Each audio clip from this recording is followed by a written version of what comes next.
বন্ধু দেখি দেখি ওইটা কি আমার একবার দেখবার দে। ওই বেটা আচ্ছরা, মোবাইল একটা কি না তারপর আতাবি, অন্য জনের মোবাইলে আতাবি না, তখন লাগে একটা শান্তি মতো না জিনিসও দেখতে পারি না। বন্ধু আমার এরকম একটা মোবাইল রেখে দেখে আমার লাগে এরকম করলে দেখিস আমি একটা মোবাইল কিনে নিবো। এবার যা, তোরা কিনবি মোবাইল না?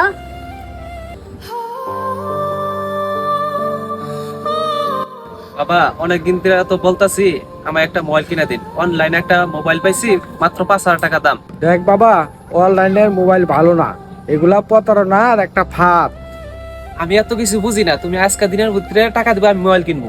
বাবা দেখ, এই মুহূর্তে আমার হাতে কোনো টাকা পয়সা নাই। আমি এত কিছু বুঝি না, তোমার একটা গরু আছে না, গরুটা বেচে আজকে দিনের মধ্যে আমার টাকা দিবা। আচ্ছা যা, আমি দেখতাছি। এত শখের গরুটা শোনা লাগে আমার বিক্রি করে দেওয়া লাগতেছে। রবিকুল ভাই, শুনলাম গরুটা বিক্রি করবেন। হ্যাঁ ভাই, গরু তো বিক্রি করবো, পুলা মোবাইল কেনার জন্য বায়না ধরছে। ভাই গো, দাম কত চাইতেছেন? ভাই গরু 50,000 টাকা দিয়ে। ভাই দামাদামি করতে পারবো না, একদম 40,000 টাকা দেবো। ভাই 40,000 টাকা কম হয়ে গেল না? ভাই টাকা আপনার 40,000 করে দিলে দেন, নাহলে যাইগা। আচ্ছা ভাই 40,000-ই দেন। ভাই তাহলে এনে গরুটা খুলে লন। জাহাঙ্গীর বাড়িতে আসস? তোর টাকা পাওয়া হয়েছে।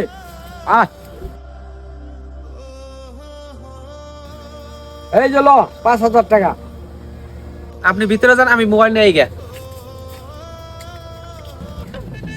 ও ওইলো করে ফোন দেই। হ্যালো ভাই, টাকা পাওয়া হয়েছে মোবাইলের জন্য যে ফোন দিছিলাম। হ্যাঁ ভাই, ওই যে আপনাদের পাথরতলা দিকে আছে না, ওই জায়গায় আমি চাঙ্গের ভিতরে বসে আছি। হ্যাঁ ভাই, আপনি ওইখানে থাকেন, আমি আইতাছি।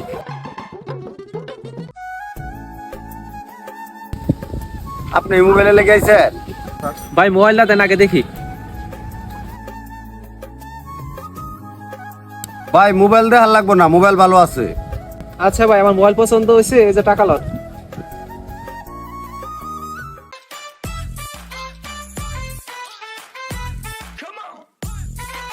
ওই বেটা, আমার কাজ হয়ে গেছে, এখন তোর কাজ শুরু কর।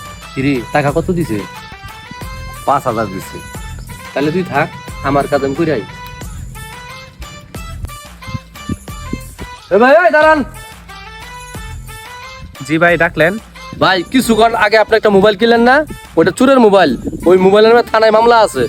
কি কোন ভাই, আমি এই মোবাইল তো অনলাইনতে অর্ডার দিয়ে কিনলাম। আপনি কে? আমি পুলিশ, থানা থেকে আসছি। এই মোবাইল চালু হওয়ার সাথে সাথে থানায় ইনফরমেশন চলে গেছে। ভাই আমার 5,000 টাকা, টাকার কি হবো? ওই মিয়া, 5,000 টাকা বেশি না জেল খাটবা? ভাই আমার টাকার দরকার নাই, আমার ছেড়ে দেন। পিছন থেকে আর টাকার দরকার নাই, তুমি সুন্দর ভাবে এটা যাও। এরকম আমাদের সাথে প্রতিনিয়তই ঘটনা ঘটে। অনলাইনে মোবাইল কেনার আগে সবাই সাবধানে থাকবেন। ধন্যবাদ।